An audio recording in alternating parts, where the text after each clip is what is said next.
Good morning, everyone, and welcome to today's webinar, Exploring Practical AI Tools and Techniques in Animation. Thank you for joining us. My name is La Pagachova, and I will be moderating today's session. First, a big thank you to our partners who makes events like this possible: the International Visegrad Fund, Czech Film Fund, Slovak Audiovisual Fund, Audiovisual Producers Association, the Ministry of Culture of the Czech Republic, and the Slovak Association of Animated Film Producers. We are excited to have with us Martin Smatana today, a talented Slovak director and producer of animated films whose work has received widespread acclaim at international festivals.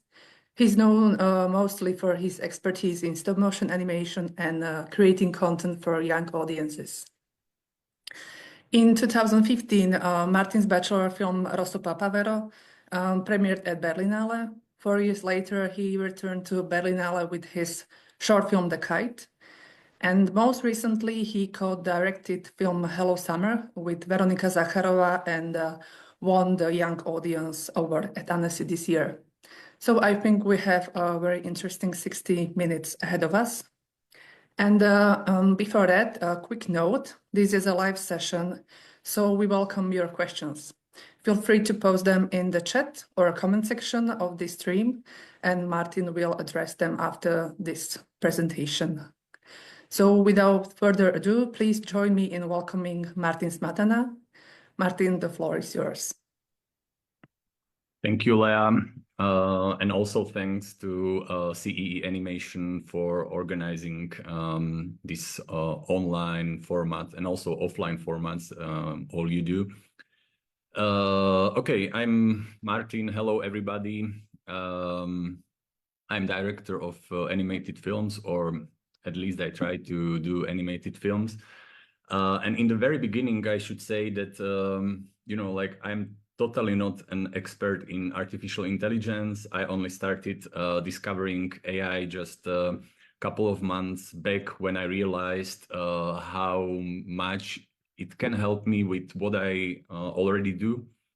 But in general, I think we all are in the very beginning of this AI era. We are all standing in on the starting line. So that's why I was thinking that it might be actually good to share at least some little tips that I learned in the last couple of months.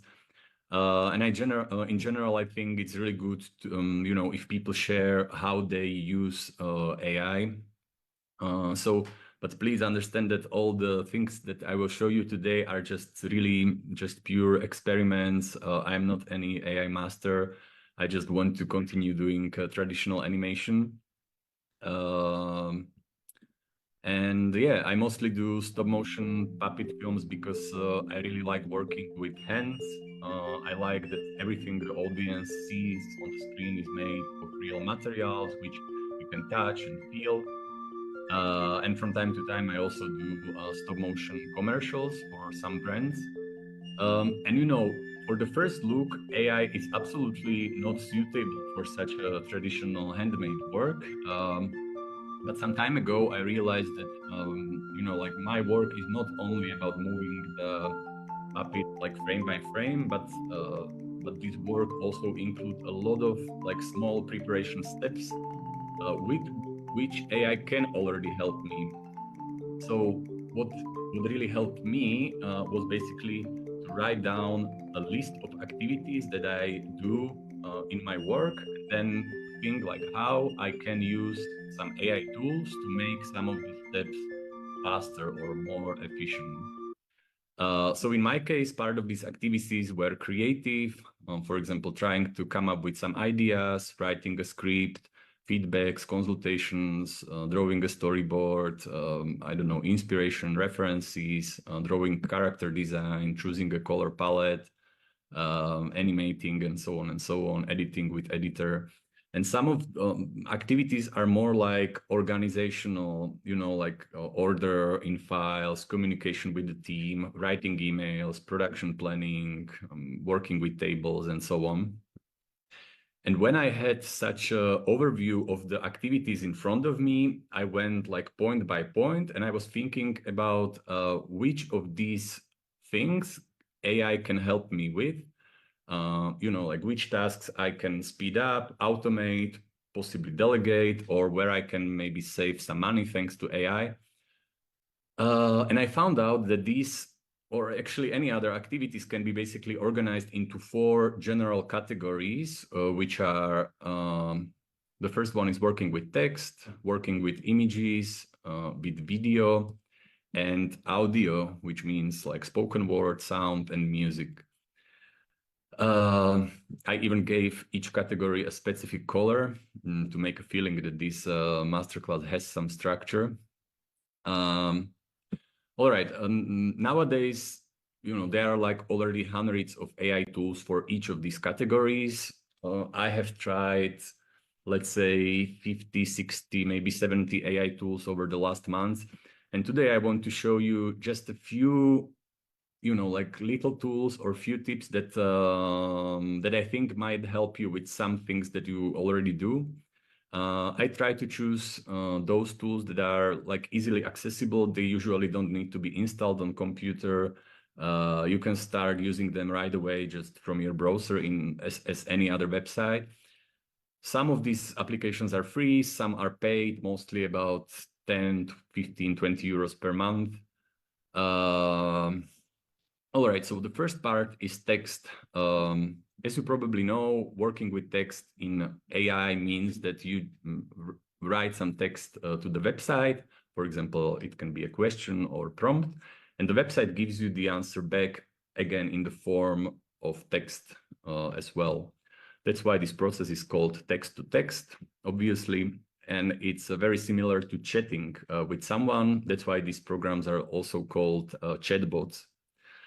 And currently, like 4 most famous and most used chatbots in the world are, of course, ChatGPT by OpenAI, Gemini by Google, Copilot by Microsoft, and Claude by Anthropic.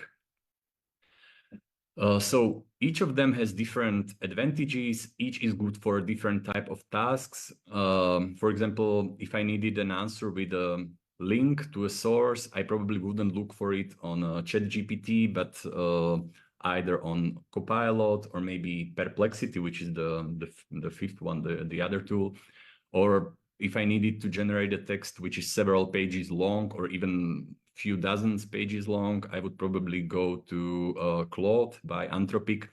So the only way how you can find out which chatbot could be your best personal assistant is just by, experimenting, trying, watching tutorials. And actually, it doesn't have to be just one of them. I often use them in such a way that, if I try to solve some complex problem, I open each of these applications in separate tab in one browser, and I ask them the same question, and then I make my own conclusion, which is based on several answers. Today, I'm not going to show you each of them in detail because we don't have time for that, but I will rather show you some general use cases that you can apply actually to any of these chatbots. I will demonstrate them on ChatGPT, which is obviously the most known and most spread tool. I usually use Plus version, which is 20 euros per month, but most of the things that I will show you will be working on the free version too. Okay, so the first use case I use ChatGPT for are corrections. So for example, when I write some text, for example, email, I don't know, in Slovak language or another language, and I need to check whether I have made some mistake, I just go to ChatGPT and I ask to read this email and correct any typos or grammatical errors and highlight them in bold so I know where I made a mistake. In this case, he highlighted the names of the days, which I wrote in English in lowercase. And also sometimes I use, for emails, I use another tool. It's called ChatSonic, and it's like a little tool which is built in my Gmail. So if I want to answer some email, in this case, it was an invitation to a festival in Serbia, which I couldn't visit. So I just press the reply button. I select the mood of the reply. I can write a few words as an answer. I press reply, and basically ChatSonic will suggest a reply directly in the body of this email, which I can still edit. And if I'm satisfied, I can just send the email and archive it at the same time, which saves me a lot of time instead of copying it and to Translator or to ChatGPT. So it's actually a pretty useful tool. Okay, I often use ChatGPT for like consulting some workflow. So for example, sometimes I know how the final result should look like, but I need to consult, like a series of little steps to reach this aim. So for example, in this case, I would like to build a stop motion camera slider. So I can ask like, what steps should I take if I want to build a stop motion slider operated by motion controlling Dragonframe? And AI writes me, a list of steps with some technical details. But this list, it is displayed in like points or bullet points, which is the form of showing data that maybe is not suited for everyone. For example, more visually focused person may prefer, for example, mind maps to be able to see like the bigger picture of some large project. In that case, you can go to Explore GPTs, find some tool, for example, for diagrams. This one seems to be pretty all right. And I can ask him to generate a mind map of the same problem. And the result is a mind map divided into categories like this, which I can open and edit then and rewrite, which is also a pretty cool feature that can save a lot of time. So if we are solving some complex tasks, consultation of the work process can really help us in film industry. Okay, for example, when I'm working on some, I don't know, film budgets or tables, it often happens, of course, that I copy some data from one table, I paste them to another sheet, and it's just a big mess with no formatting at all. In that case, I can just insert this mess data into ChatGPT and write, like, please arrange these items in a clear table according to categories. And he cleans and arranges them like this. And I can also ask AI, for example, to export this table of production costs as Excel sheet, and AI immediately gives me a downloadable link of Excel. Or for example, I can copy this data from the table directly in ChatGPT, so he can create, just a very simple table. By the way, like connecting AI and Excel is, topic for lecture itself because it has really big potential, but we don't have time for that now. Okay, AI chatbots can now easily read, process, evaluate the context of some external documents that I can upload, which is actually also amazing feature which I use quite often. For example, I was asked from book distributor to create a cover for a book about the body movement and healthy lifestyle. So before I started to draw, I just asked AI to read this book, and I could consult ideas for the cover picture. So basically I drag and drop the file, and in a couple of seconds, AI read all these 100 pages, evaluated them, and suggested like 10 ideas for cover picture. And of course, you don't take some ideas right away, but at least it might help you to move from the starting point. Okay, another useful function is called custom instructions, which are like information about myself as a user that I give to ChatGPT, thanks to which AI gives me not some general answers like to anyone else, but personalized answers for me. I click on my profile, I select customize ChatGPT, and in first box, I can put what I want ChatGPT to know about me so that it can respond better. Like few sentences about what I do, what projects I work on, what clients I have, what I do in my free time, and blah, blah. And in the second box, I can specify like how I want ChatGPT to answer me, whether I want the answers to be long or short, what is the preferred tone, if AI should ask me some questions in the end. And thanks to these instructions, ChatGPT will not give me like a generic answer like to the other users, but much more specific answer, which is personalized for me. Okay. In general, the more input information I provide in a question or prompt, the more I can increase the chance of getting some accurate answer when I do whatever connected to film usually.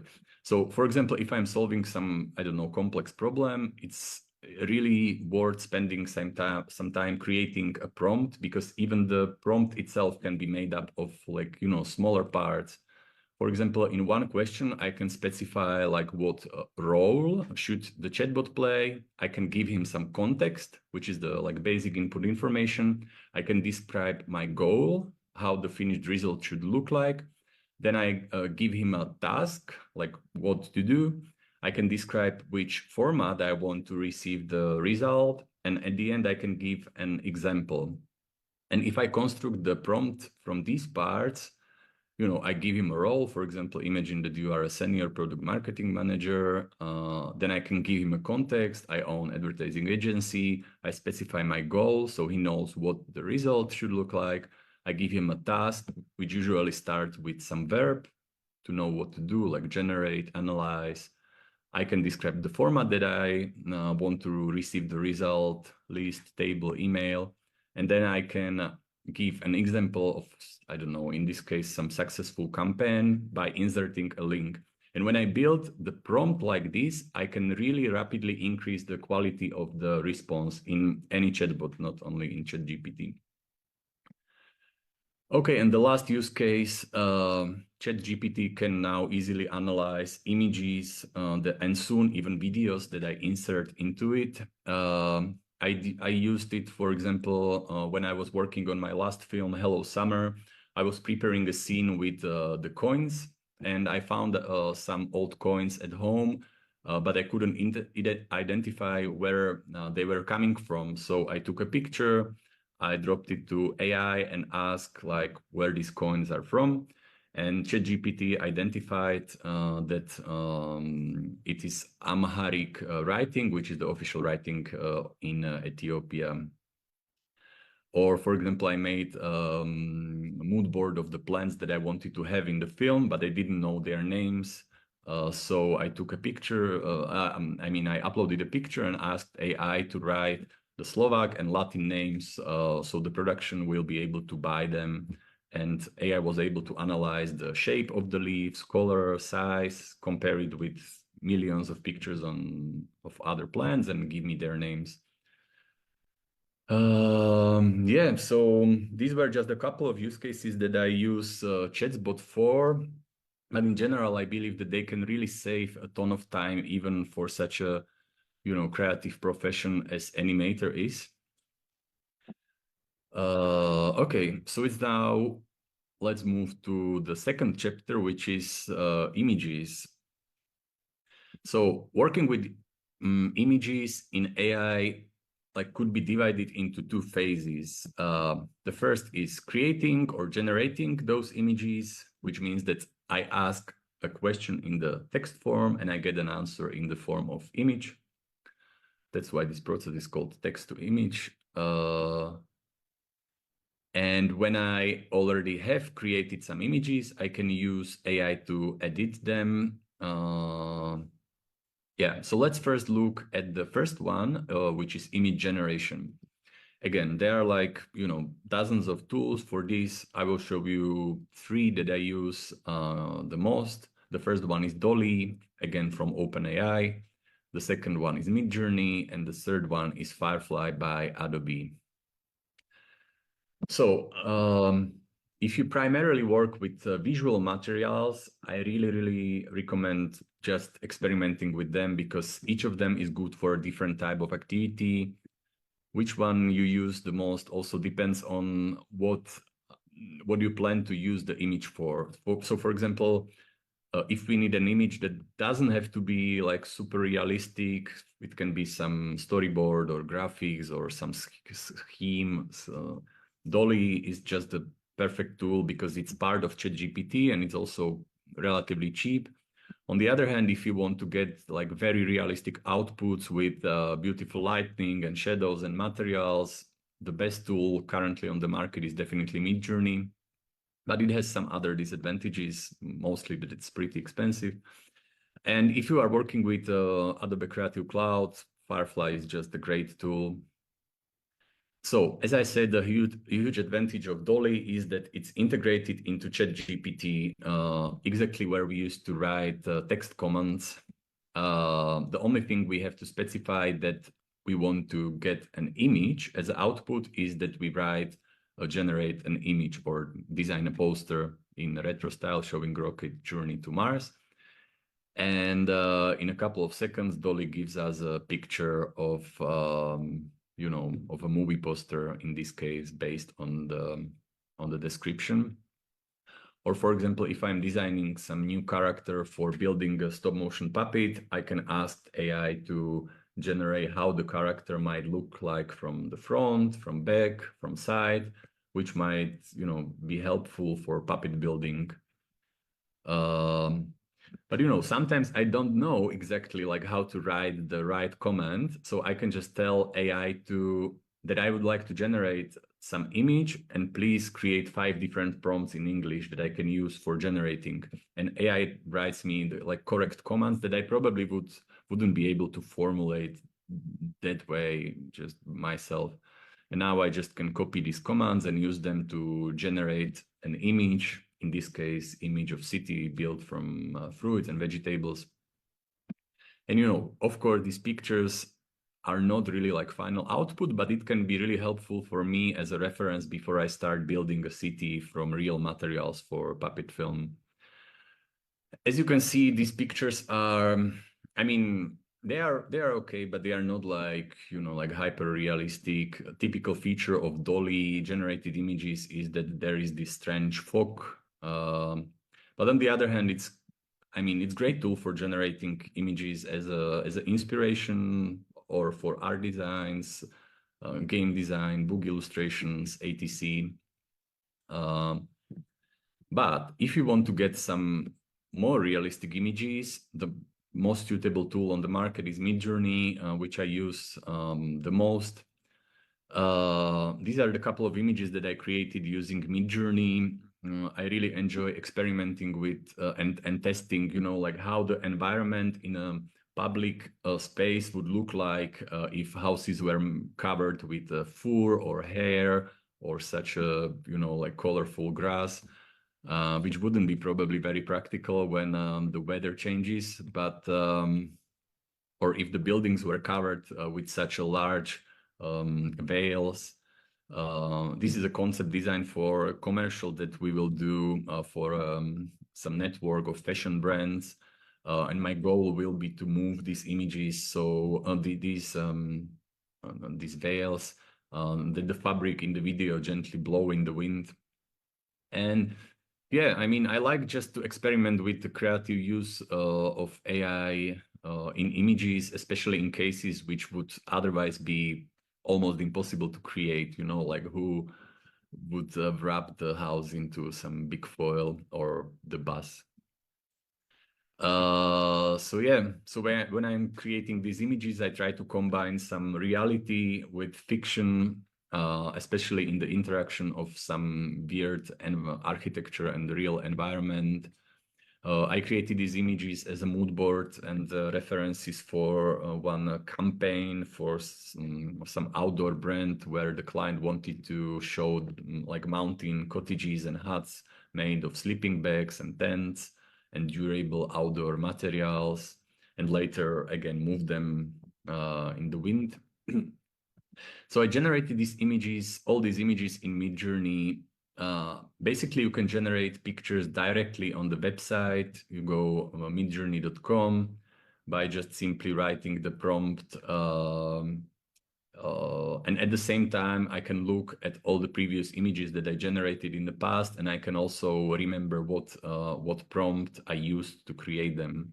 Like, for example, in this case, I achieved this image by writing a very simple short prompt, which is consisting of an object, which I described as a luxurious fashion store, then some action that it's like wrapped in fabric, then a description of the environment, you know, like facade has layers upon layers, and finally the style, which I gave like Wes Anderson as a reference.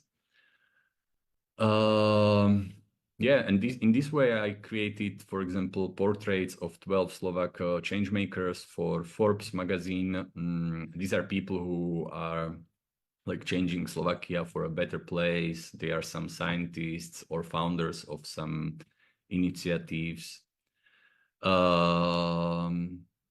Yeah, so this was all Midjourney. I think it's just incredibly powerful tool that can be used for, you know, for basically anything: advertising, web design, social media, for film, for gaming industry. Yeah, and the final program that it's also really great for generating image content is Adobe Firefly. I will show you a short video as an example.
Okay, so of course it all looks easy and smooth on this video. It's not that easy in reality, but yeah, so those were like my 3 favorite image generation tools. And then I use like 2 tools for quick editing or like enhancing images that I have already created. The first one is old good Photoshop from Adobe, where images can be retouched and edited literally just with 1 click thanks to AI. And the second one is called Magnific, which I use for enlarging images. Okay, so let's go to Photoshop. You can just open an image, select area, write what we want to generate. In this case, a sleeping cat. Click generate, and Photoshop will create an object to the image, which is based on this description. We can choose from 3 variations, which we like the most. Photoshop is really good in like evaluating the surrounding light, color, shadows, materials, reflectivity, and it's able to generate, you know, the rest of the image based on these parameters. And it works not only with like solid backgrounds, but also with more complex compositions where objects overlap each other. Again, we can choose one of these 3 options offered. And part of AI implemented in Photoshop is the function which is called select subject, which can automatically cut out the character from with just 1 click and remove it from the background and replace it with something else, which, you know, it took a lot of time before AI was implemented in Photoshop. I most often use AI in Photoshop to change the aspect ratio of an image and add some missing parts. So I expand the side edges, I leave the command empty, and the Photoshop like calculates what the space behind the edge might look like. This is, for example, a quick demonstration of how our fellow architects here in the Creative Center use Photoshop to create some architectural visualizations just by generating parts of the image as a reference of how the finished project could look. Okay, and the second image editing tool is Magnific. So if I have some photos of, like low quality and low resolution, we can use this enlarger software and quality enhancer using AI to add some missing pixels. We can find it in our browser, magnific.ai. Just drag and drop low quality, low resolution image, choose the magnification, for example, 8 times, select the type, in this case, films and photography, set the level of creativity, and when you press upscale, in a couple of seconds, it gives you back a photo in a much higher resolution, and then you can use the slider and compare it to the original and see how AI edits some missing pixels to it. For example, this is how I enlarged a 300 pixel house to 2000 pixel house. Yeah, and for me, Magnific is really like important and crucial tool every time when I try to prepare pictures for video generation. You can also use it, for product photos, architectural visualizations, or even portraits, as you can see. Yeah, and they recently implemented also features called style transfer and one more, I forgot the name, but it allows you to like insert the portrait photo and convert it into some different style, for example, painting style. And this in this way, I created also illustrated portraits for the latest Forbes magazine featuring 50 richest Slovaks. There are some, like some hockey players and founders of asset antivirus software and so on. But most often I use Magnific to like enhance images that I generated in Midjourney before, because I want to prepare them for video generation. As an experiment, I wanted to try out like how stop motion stylization with puppets and miniatures would look like in combination with AI. So I wrote a very simple outline for a trailer of, some war catastrophic story, because I wanted to see how AI generated video from generated images would look like. So I basically generated individual stills in Midjourney. Of course, I try to tweak some parameters like style consistency and character consistency. And then I try to make them alive. Yeah, but I don't really call it animation because it's not really an animation. It's more like, like experimenting with moving video in AI. Which brings me to the third chapter, which is video. So working with video in AI means that I can write a text as an input, and this software gives me a video as an output. It's called text to video. And our second model that I upload an image as an input and get a video as an output. So image to video. So four most well-known tools for working with AI video are Runway, Pika, Dream Machine from Luma Labs, and Sora, which is not publicly available yet. I mean, there are, of course, like many more others, but these four, like I would say right now, are the most useful. Okay, so let's start with the first one, which is Runway. Basically, you go to runwayml.com. You just log into your Gmail account. You buy some credits. 600 credits cost 15 euros. 2000 credits cost 35 euros. You can spend these 2000 credits just like this. So it's not really cheap hobby. It's pretty expensive activity, but the user interface is simple. You just drag and drop the image, write the action, what should happen in the video. You set some general movement parameters. You can use the brush tool for, to mark the areas that should be moved. There are even 5 brushes. you can use the slider to, to set the direction in which the selected area should move. And after that, you start the generation, and in a few minutes, the runway will give you back a 4 seconds video, which you can still extend with another follow-up generation. Yeah, and I followed the same steps for, other shots by marking the areas of the image that should be moved. This is, this is how I created this short trailer that I mentioned before as an experiment. But it was already a couple of months back. Right now the runway is much more better quality. This is, and I can even set up the camera, that should be moved by setting the angle or tilt, pan, turn.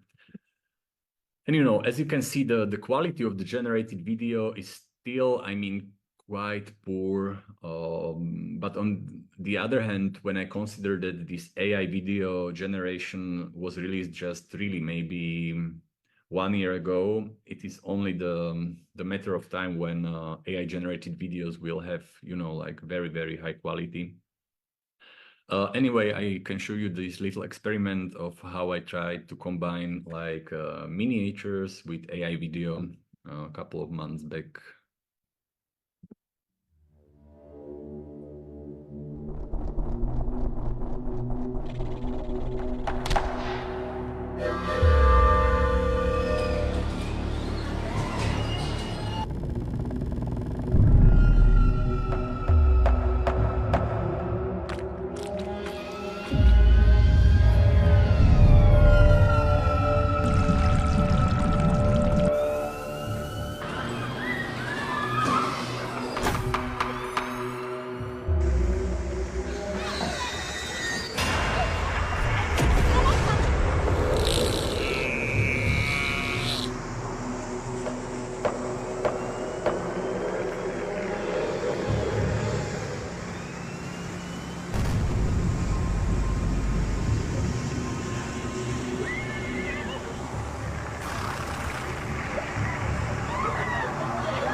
Yeah, so right now I don't really think that I will be using AI in creating short animated films. In my case, I really want to continue doing traditional animation.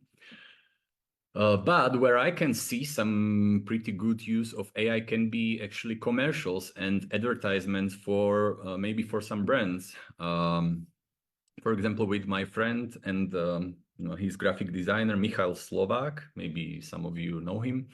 We just currently finished a short AI-generated video as advertisement for Slovak jewelry brand, which is screened now in Munich on some jewelry fair these days. It looks like this.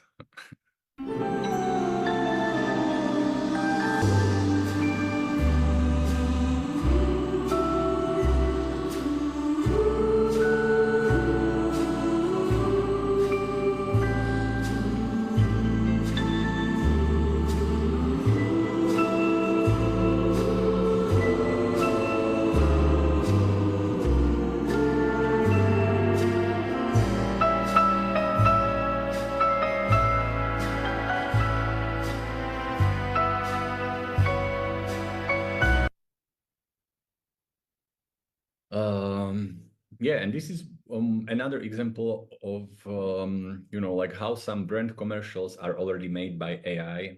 And this one that I'm gonna show you is made just by the same workflow as I showed you. Images generated in Midjourney, edited in Photoshop, enhanced in Magnifique, moved in Runway, and sounded in programs that I will show you in a moment. Take off the foo-foo, take off the cloud chase, take off the Wi-Fi, take off the money phone, take off the car loan, take off the flex and the white loss, take off the weird ass jewelry, I'ma take 10 steps, then I'm taking off top off. Take off the fabricated streams and the microwave memes, it's a real world outside. Take off your idols, Take off the runway, take off the Cairo. Take off the Sandro, pay 5-day stay, take up for the meal, hella follow. Take off the fuck flag, take off perception, take off the cop with the iPad. Take off the hello, take off the unsure, take off decisions, all that. Yeah, I mean, I'm not like the biggest fan of this style, to be honest, but I think it's definitely worth mentioning it, you know, as a phenomenon these days.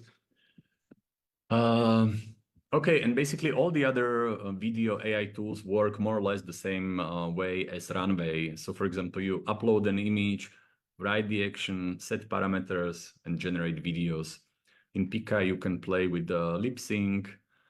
But the one that is pretty interesting to mention is the last one, which is Sora by OpenAI. As I said, Sora is not publicly available yet, but in last month it was given to some selected AI artists who test it and created some short films, also as a marketing for OpenAI, obviously. Apparently, it will be publicly available at the end of this year, and many people consider this as a kind of, you know, like a milestone in generative AI video, because the videos that are coming out from Sora are already like pretty crazy. This is a short preview. Episode 1 unveils the giraffe flamingo, a stunning hybrid that roams the savannah with grace and vibrant hues. In Episode 2, we ascend with the flying pigs, charming creatures that redefine the skies with their harmonious flight. Episode 3 plunges us into the depths to discover the whale puss, an elegant blend of whale and octopus ruling the ocean's abyss. Episode 4 introduces us to the eel cat, an aquatic enigma that combines the sleekness of an eel with the curiosity of a cat. Episode 5 presents the bunny armadillo, a delightful mix of bunny charm and armadillo protection, captivating our hearts. Episode 6 features the horsefly, a small yet noble creature that buzzes with a blend of horse-like dignity and fly-like agility. Episode 7 explores the reptilian aru, a creature that leaps across the desert with the vigor of a kangaroo and the resilience of a reptile.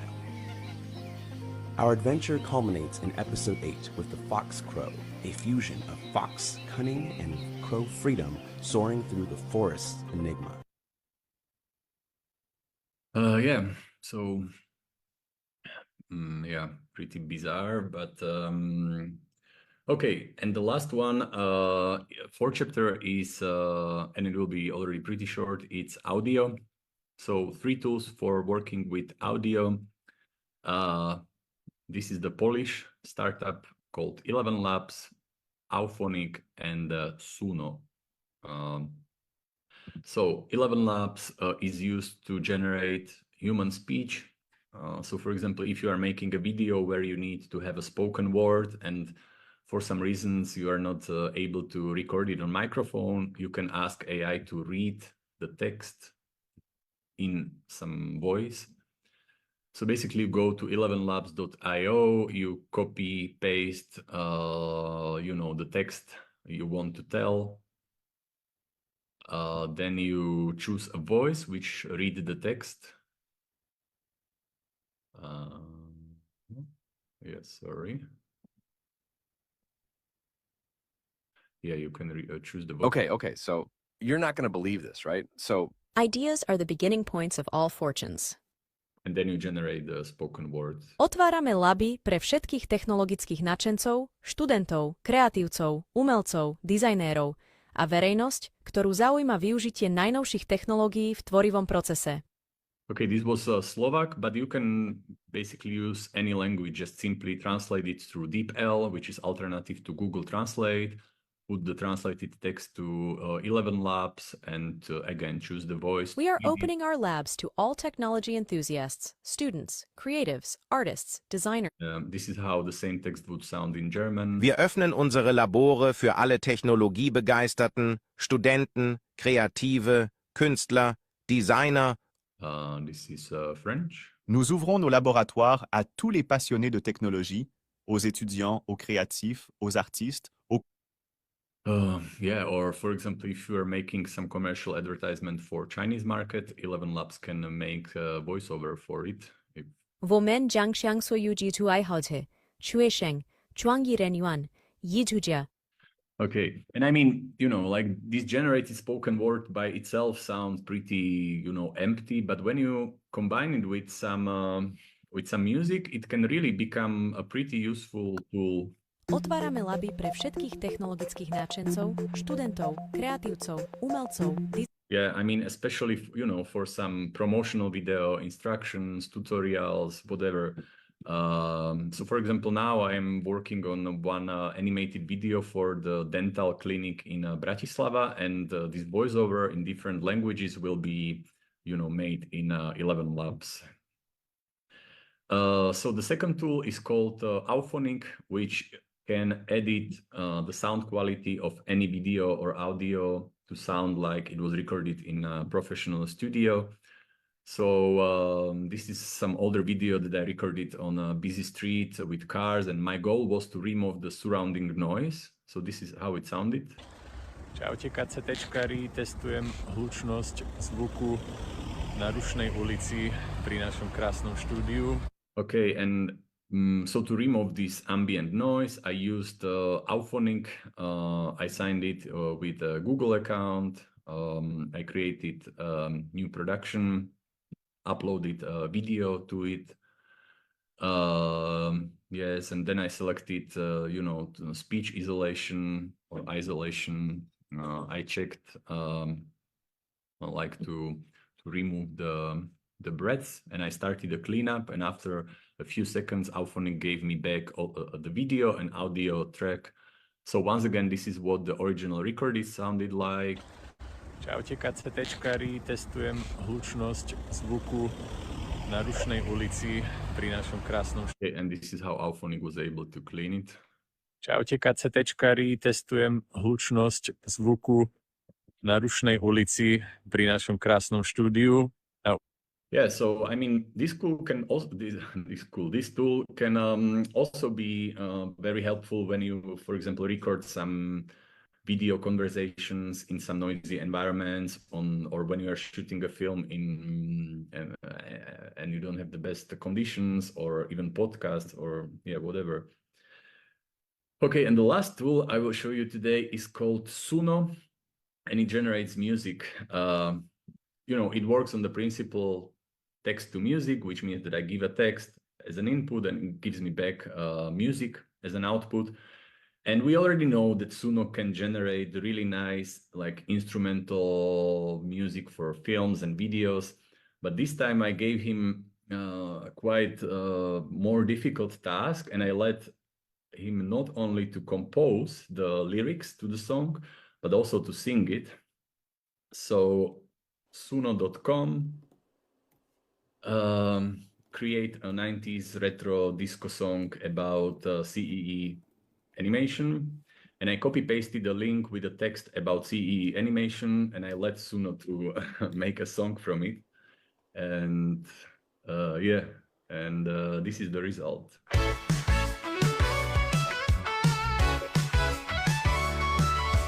CEE animation, hear our call, bringing stories big and small. 17 countries, one big dream. CEE animation, join our team. CEE animation, we are here, helping filmmakers far and near. CEE animation makes art grow, helping talents learn and know. CEE animation builds the way for artists to show what they say. From country to country. I can. If you want, I can send you the music. I don't want to take much more time. But if there ever be some CEE after party, I will be happy to provide DJ this song for the disco. Okay, so this was it. Now we have all the tools we need to create, like breathtaking movies and films. No, I mean, I'm just kidding. I really think we should really keep doing, you know, like traditional films with our typical signature and style, and continue doing what we already do. But at the same time, I think it's really worth to think about how AI can help us with some parts. Yeah, so I mean, don't be afraid to try, to experiment, to play with it. Don't be even afraid to spend some money in AI. Yeah, and try to find out which AI tools can save you some time, so you will have more time for doing what you really like. Yes, if you were not making notes, you can find all these tools I talked about today on my site, smatana.com AI tools. And if you want to see some, you know, more samples from time to time of my AI experiments, you can find them on my Instagram. And that's all. Thank you very much. And yes, if you have any questions, feel free to ask. Thank you, Martin, for your beautiful presentation. I especially enjoyed the song about CEEA animation. I can imagine that not only me, but we will talk about it later. I don't see any questions in the chat right now, so I can start with mine.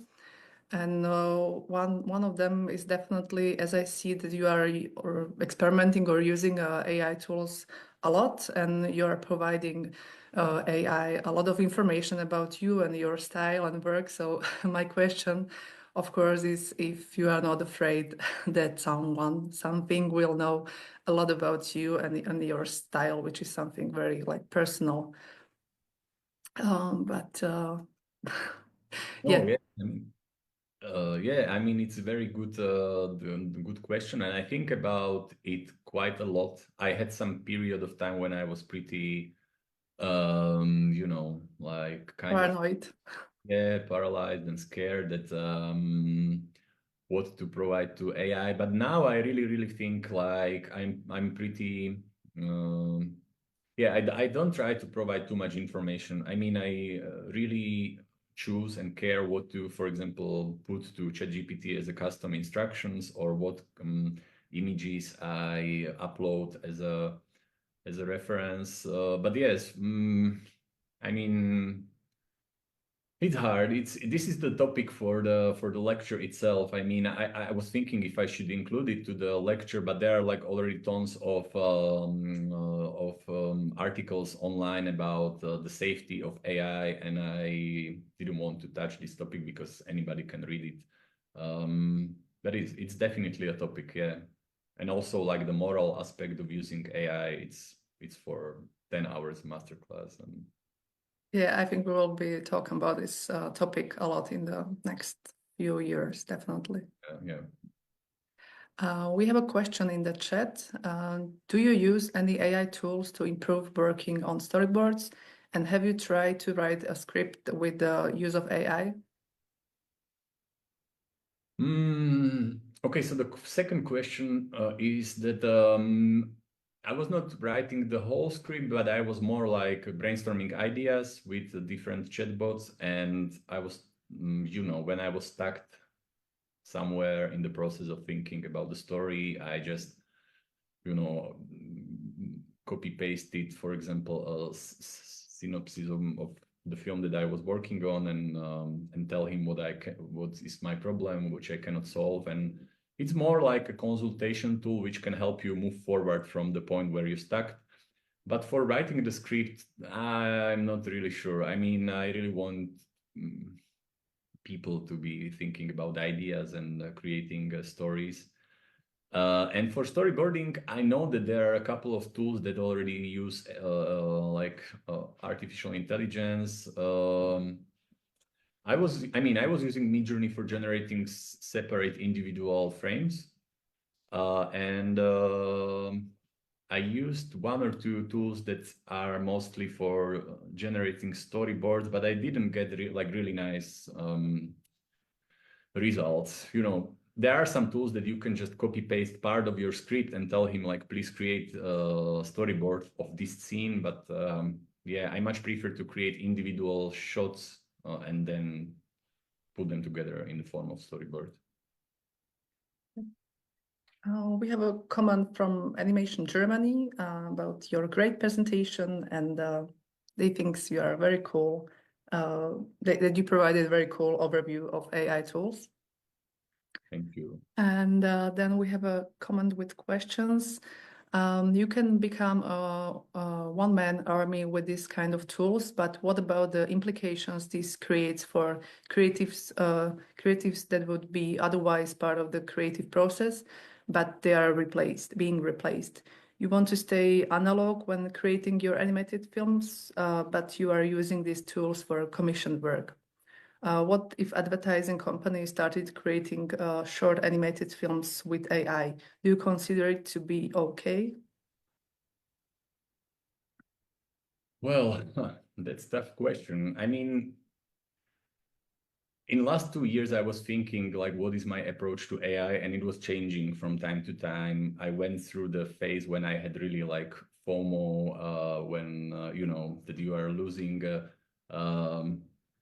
tools you cannot catch everyday tempo. But right now I have the feeling that I really want to do animated films as I used to do them, because I really like working manually.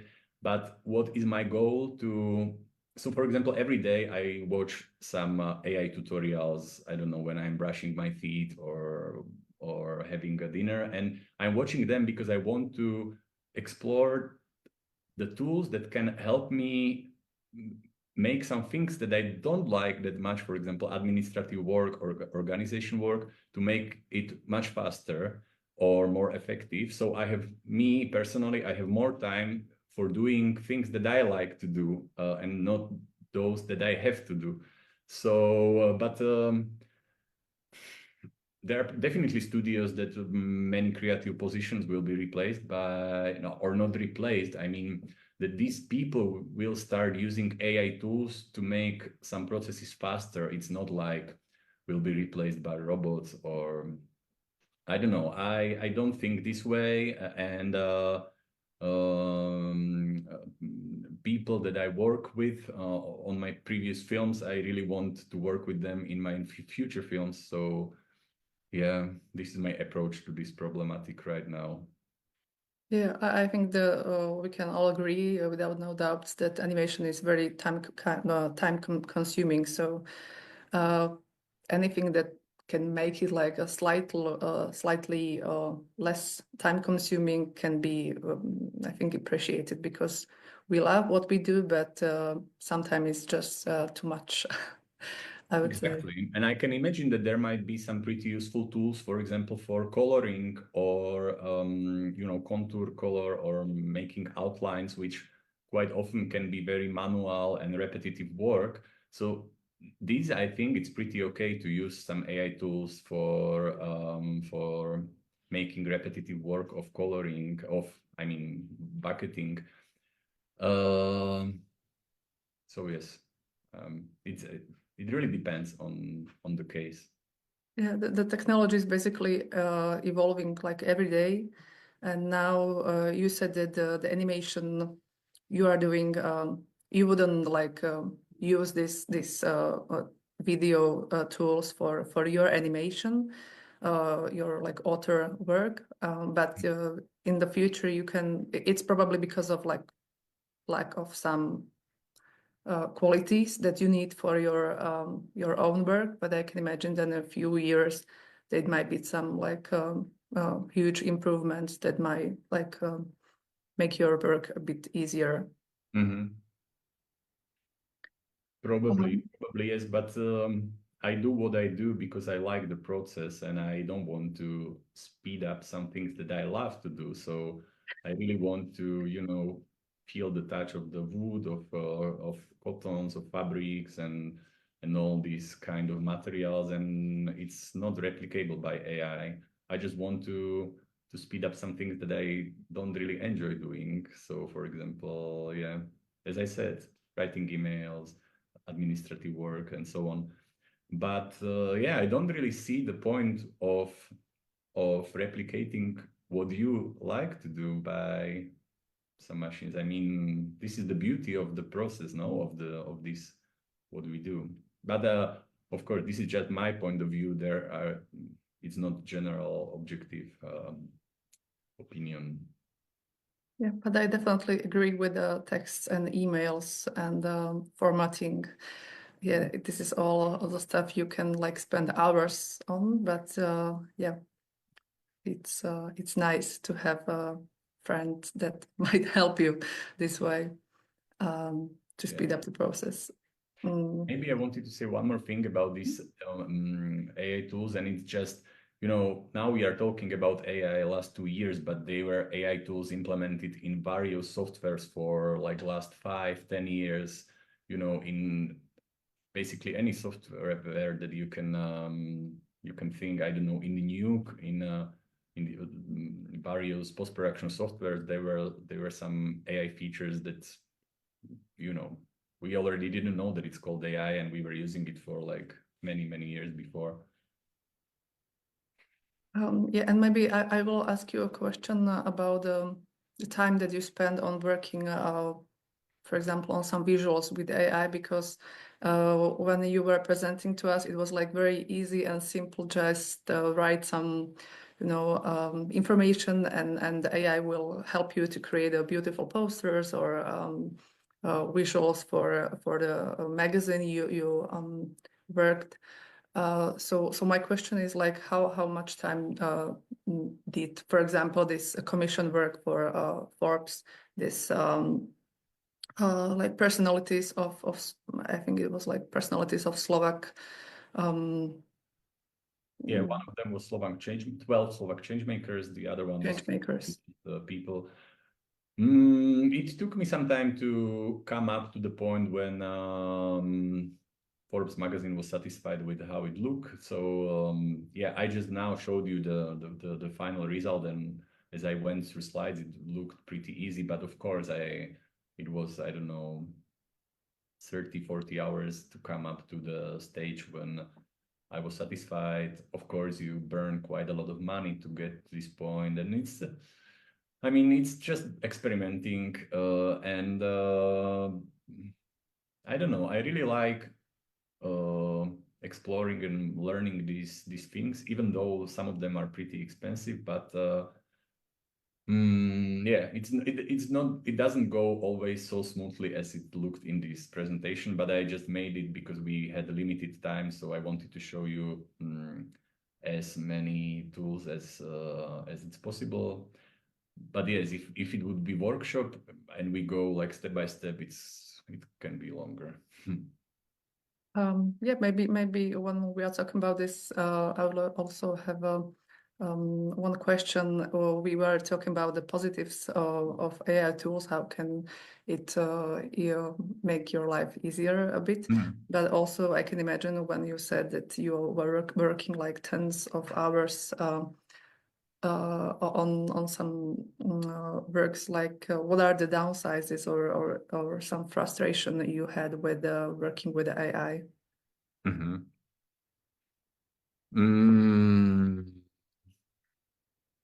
Okay, so many generative tools are they're unpredictable in a thing that you never knows what result you get. So sometimes you just sometimes it's feeling like a little casino or something. You're just trying to generate things. On one hand, it's also kind of surprising because you never know what you get. So it can be very easily, you can become kind of addicted to it. So this is one downside, that it's really, you need to regulate it. And the other downside is also the money buys. I mean, some tools are pretty expensive. And if you combine the different tools, it really can touch your budget and like monthly fees.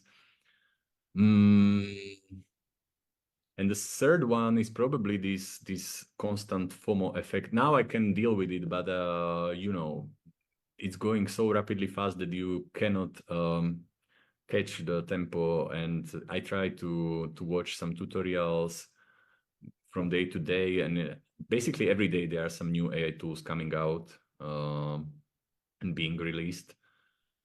But I don't know, at the same time it fascinates me, so it's like just like one little part of what I do. And I, you know, for example, during the day I try to build something, and when I'm already kind of I have enough of it, I go and watch some AI tutorial because I just like it, and I like exploring. And you know, I really want to experiment like what, and find some borders, how I still can combine it with my style that I already do. We have another question from the audience. Some festivals are opening sections dedicated to AI films. Do you consider making one in the future? And can you identify any possibilities for innovation that you personally consider would be not possible without AI when working the traditional way? So those are actually two questions. Yes, I know there are some festivals that open AI categories. No, right now I don't see myself working on AI film, short or feature. I know people, and I follow many people all around the world who are working on their AI films. I have nothing against it. I just can imagine to speed up some of the little processes, but not to generate all film by AI. And yeah, as I said, if we are talking about video generation or videos in AI, I can really see the nice use, in my case, for some kind of commission works or commercials or advertisements, which I'm totally fine with using AI. And then I don't know, I don't want to get rid of this beautiful process of doing stop motion films. And about the second question, like if you can identify any possibilities for innovation for the AI that you would use possibly in the future working on your film. If I can identify, I don't know. This I really don't know. I mean, maybe I will, you know, like, you never know what the future will bring. Now there are some predictions, but I really want to divide this filmmaking part of what I do, and this commercial part what I do. And I don't know, I'm really curious what the future will bring. I mean, I'm really looking forward. It just makes me curious in general. Yes, so when you are saying that you are dividing these two parts, maybe I have one more question for you. You presented us like a fictional trailer or trailer for the fictional film, which was, as I mentioned earlier, what are like your usual focus? I mean, the films for children. This was something like totally different, quite apocalyptic. So yeah, my question is this something that draws your attention right now? That's something that you would like to focus on, or it's just really fictional and you know that you wouldn't be doing such a film like in the future? Yes, basically this was the idea from the very beginning, that I just wanted to test out and try how this miniature and puppet stylization would look like in AI video. But from the very beginning, I know that I'm just doing just a test, just a few seconds or 1 minute tests, and I was not planning to develop it to any film yet. And yes, all three films that or films that I created before somehow ended up for children audience, and this was apparently not the children content, but it's because it wasn't meant to be a film. So yeah, I mean, it all started very generically, that I was just really generating images from Midjourney. I was, writing like parameters to create these little photographies of little puppets in some puppet world.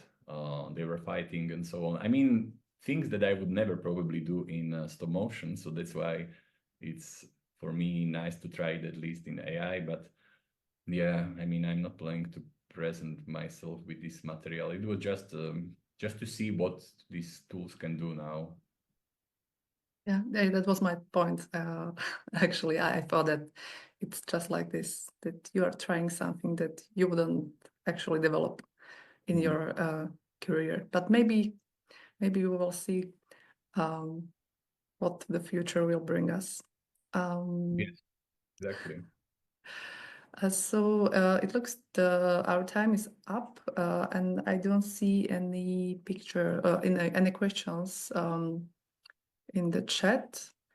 So thank you all, especially Martin, for this time you spent with us, and all of you, our audience, for joining us today for this insightful session on exploring practical AI tools and techniques in animation.